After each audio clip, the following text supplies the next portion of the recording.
ചൗക്കി കമ്പ റോഡിലെ ദൊഡ്ഡിയിലെ അപകടമേഖല കാസർഗോഡ് എം.എൽ.എ. എൻ.എ. നെല്ലിക്കുന്ന് സന്ദർശിച്ചു.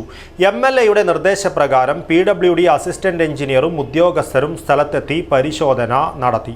റോഡരികെ ഇടിഞ്ഞു താഴ്ന്ന് വലിയ കുഴി തന്നെ രൂപപ്പെട്ട ഇവിടെ അപകടം തുടർക്കഥയാണ്. അപകടം ഒഴിവാക്കുവാൻ അധികൃതർ നടപടി സ്വീകരിക്കണമെന്നാവശ്യപ്പെട്ട് പ്രദേശത്തെ ഓട്ടോ ഡ്രൈവർമാരുൾപ്പെടെയുള്ളവർ പ്രതിഷേധ രംഗത്താണ്. നന്മയുള്ള മനസ്സ് പോലെയാണ് പരിശുദ്ധിയുള്ള സ്വർണവും എന്നും നിങ്ങൾക്കൊപ്പം. Roshy jewellery, bank road, അൻകോട്ട് road, Kasaragod. ചൗക്കി ജംഗ്ഷനിൽ നിന്നും കമ്പ റോഡിൽ വെറും 500 മീറ്റർ മാത്രം ദൂരമുള്ള ദൊഡ്ഡിയിലാണ് റോഡരിക് ഇടിഞ്ഞു വീണ് വലുതായ ഓവുചാൽ അപകടം വിളിച്ചോതുന്നത്.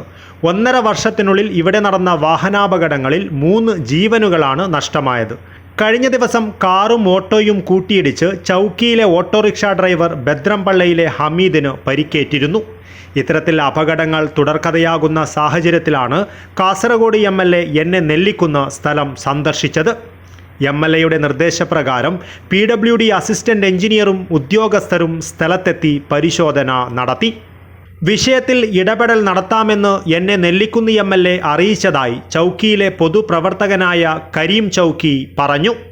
ഈ റോഡിൻ്റെ അവസ്ഥയെക്കുറിച്ച് ഞങ്ങൾ എം.എൽ.എയുമായിട്ട് ബന്ധപ്പെടുകയും വൈകുന്നേരം എം.എൽ.എയും മറ്റു നേതാക്കന്മാരൊക്കെ ഇവിടെ സന്ദർശിച്ച് PWD എഞ്ചിനീയറുമായി ബന്ധപ്പെട്ടു.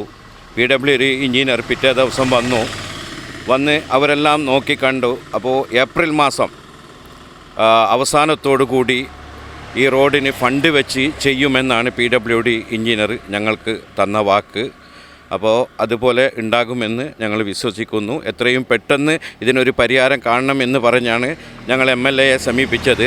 എം.എൽ.എ. അത് പ്രകാരം എഞ്ചിനീയറെ ബന്ധപ്പെട്ടുകൊണ്ട് എല്ലാ കാര്യങ്ങളും ചെയ്യാമെന്ന് ഉറപ്പ് നൽകിയിട്ടുണ്ട്.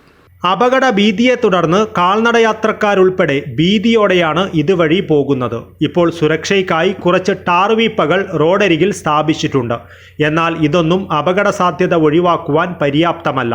ബന്ധപ്പെട്ട അധികൃതർ ഉണർന്ന് പ്രവർത്തിച്ച് അടിയന്തരമായി ഈ പ്രശ്നം പരിഹരിക്കണമെന്നാണ് പൊതുവിൽ ഉയരുന്ന ആവശ്യം. News bureau, Kasaragod.